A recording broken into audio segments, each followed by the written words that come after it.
দরুদ আর সালাম পড়ে আজকের তেলাওয়াতকৃত আয়াত গুরুত্বপূর্ণ দুইটা আয়াত পড়েছে সূরা হিজর থেকে 43-44 নম্বর আয়াত। আমার যতটুকু কোরআনের উপরে আয়াত আছে, আমি যতটুকু তাফসিরে আয়াতের উপরে দেখেছি, আমার তো মনে হচ্ছে এই যে গরমে 1-1.5 ঘন্টা না, কিয়ামত পর্যন্ত এই আয়াতের কথা বললেও কথা শেষ হবে না। এত কথা আল্লাহ লুকিয়ে রেখেছেন, শুধু টান দিয়ে বের করা লাগবে। আজকে আমরা চেষ্টা চালাবো তাফসীর আকারে আবিষ্কার করার, ইনশাআল্লাহ। জবান খুলে কোরআন শোনার জন্য পড়েন। আউযু বিল্লাহি মিনাশ শাইতানির রাজিম। বিসমিল্লাহির রহমানির রহিম।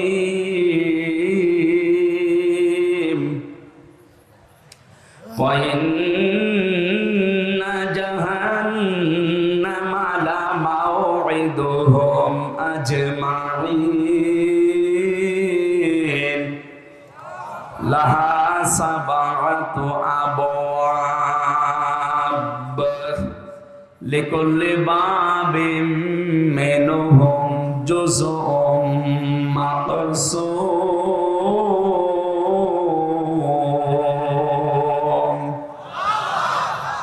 সাদাকাল্লাহুল আযীম। সূরা হিজর। কোন সূরা? হিজর মানে পাহাড়ের পাথর। কিসের পাথর? পাহাড়ের পাথর নামে আল্লাহ এই সূরাটা নাযিল করলেন। 99টা আয়াত দিয়েছেন। এই সূরার সর্বশেষ আয়াত হচ্ছে আল্লাহ পাক বলেন, ইবাদত করতে থাকবা ওই সময় পর্যন্ত যতক্ষণ তোমার কাছে মরণ না আসে। তার মানে ইবাদত এটা শুধু 2-1 দিন 5 দিনের ব্যাপার না, মানুষের জীবনে ইবাদত চলবে ওই সময় পর্যন্ত যতক্ষণ পর্যন্ত মরণ না আসে। এখন ইবাদতটা কি?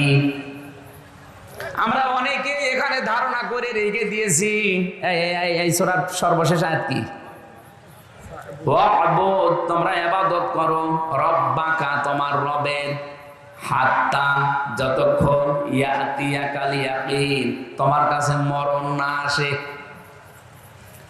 আমি আয়াতের তাফসীর পড়তে গিয়ে কাবীর ফখরউদ্দীন রাজি রহমতুল্লাহ আলাইহির 5টা মন্তব্য পেয়েছি। আমি কি তাফসীর আকারে বলবো না কিচ্ছা বলবো?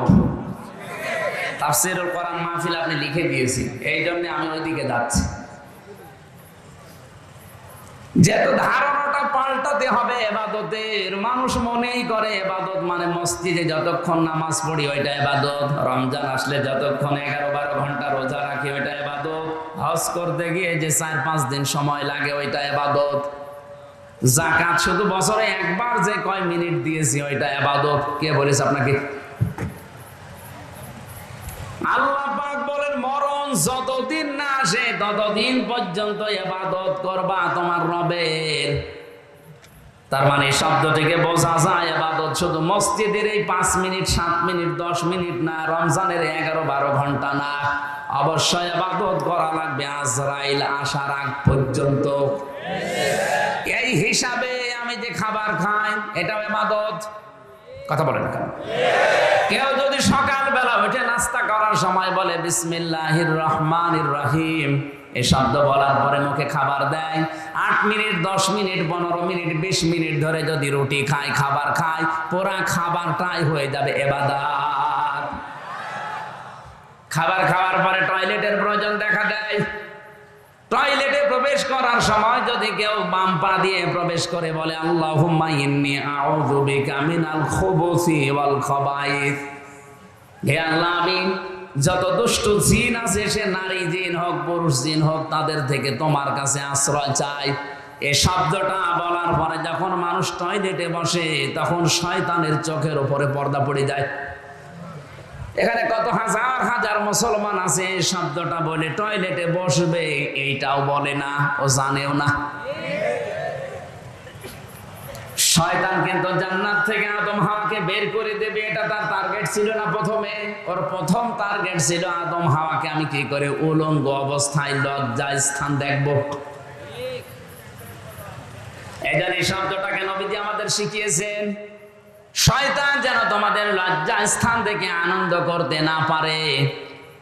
আজ যারা নিজেদের শরীরকে উন্মুক্ত করে গোপন অঙ্গগুলো মানুষকে দেখিয়ে আনন্দ পায়, বুঝবেন ওইটার ভেতরে আর শয়তানের ভেতরে কোনো পার্থক্য নেই।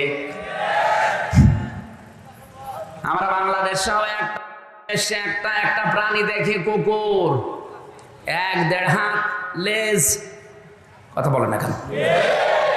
অথচ লেজটা পুরো উল্টো করে দেখিয়ে মানুষকে বলে যা দেখবি দেখ। ও কিন্তু ঢেকে রাখলে রাখতে পারে, একথা বলছে না কেন? ও ঢেকে রাখলে রাখতে পারে, লজ্জাস্থান উন্মুক্ত করে মানুষকে দেখে আরো আনন্দ পাচ্ছে।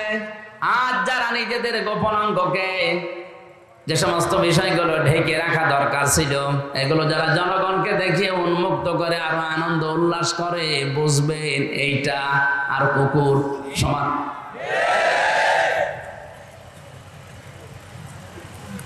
শয়তান সবচেয়ে বেশি খুশি হয় যৌনতা ছড়াতে পারলে। যখন দেখে মানুষ উলঙ্গ অর্ধ উলঙ্গ হয়ে রাস্তাঘাটে আসে, শয়তান তখন তাকে জাল হিসাবে ব্যবহার করে। তাহলে যে সমস্ত মহিলারা বেপরদায় রাস্তায় আসে, বুঝবেন ওটা মহিলা না, ওইটা শয়তানের জাল। এর আশ্বাহী নেই।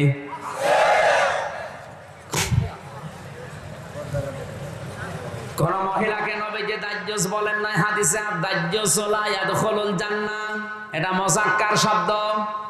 ওই পুরুষ মানুষ দাজ্জুস, যার মেয়ে পর্দার ভেতরে কন্ট্রোলে থাকে না, যার স্ত্রী পর্দার ভেতরে কন্ট্রোলে থাকে না, যার বোন পর্দার ভেতরে কন্ট্রোলে থাকে না, যার মা পর্দার ভেতরে কন্ট্রোলে থাকে না, নবীজি ওই পুরুষকে বলেছেন দাজ্জুস, ওর জন্য জান্নাত হারাম। এই হাদিস অনুযায়ী বাংলাদেশে কত মানুষের উপরে জান্নাতে যাওয়া নিষিদ্ধ, আপনি চিন্তা করে দেখেন। আজকে থেকে আমলটা আমরা ইবাদতটা আরম্ভ করব। টয়লেটে যদি 8 মিনিট 10 মিনিট আপনি সময় ব্যয় করেন, এই দোয়াটা পড়ে বসার সঙ্গে সঙ্গে ইবাদত আরম্ভ হয়ে যায়। বলেন ওইটাও আবার ইবাদত? হ্যাঁ, ওইটাও ইবাদত। ওখান থেকে যখন ডান পা দিয়ে আপনি বের হয়ে বলেন গফরানাক, কি বলেন? কেন বলেন বলেন তো? এই কথাগুলো ভালো করে বোঝেন। কেন আপনি 8-10 মিনিট 15 মিনিট টয়লেটে বসে থাকার পরে ডান পা দিয়ে বের হওয়ার সময় গফরানাকা বলেন? আল্লাহকে বলতে চান, মাবুদ আমি এই 10 মিনিট পর্যন্ত তোমার জিকিরের, তোমার তাওবার, তোমার ক্ষমার বাইরে ছিলাম, আমি পড়তে পারি নাই। এই জন্য বের হওয়ার পরে আমি তোমার কাছে বলছি গফরানাকা, আমাকে আগে মাফ করে দাও। আলহামদুলিল্লাহিল্লাযী, সব প্রশংসায় তোমার, আযহাবা আন্নিল আযা ওয়া আফানি, প্রশংসা এই জন্য করছি যে তুমি আমার পেট থেকে গান্ধা জিনিসগুলো বের করে দিয়ে, এই কষ্টদায়ক বিষয়গুলো বের করে দিয়ে তুমি আমাকে নিরাপত্তা দিলে, স্বস্তি দিলে, শান্তি দিলে। এই শব্দটা শুধু বলা না, বাস্তবে যদি আমার আল্লাহ সত্যি এটা বন্ধ করে দিত, টয়লেট যদি কারো বন্ধ হয়ে যায়, প্রসাব যদি বন্ধ হয়ে যায়, ডাক্তার আছে, আমারও কয়েকদিন আগে চট্টগ্রামে থাকাকালীন বন্ধ হয়ে গিয়েছিল প্রসাব। ডাক্তারকে দেখানোর পরে আমারে বলছে 12,000 টাকা খরচ হবে এটা আবার চালু করার জন্য।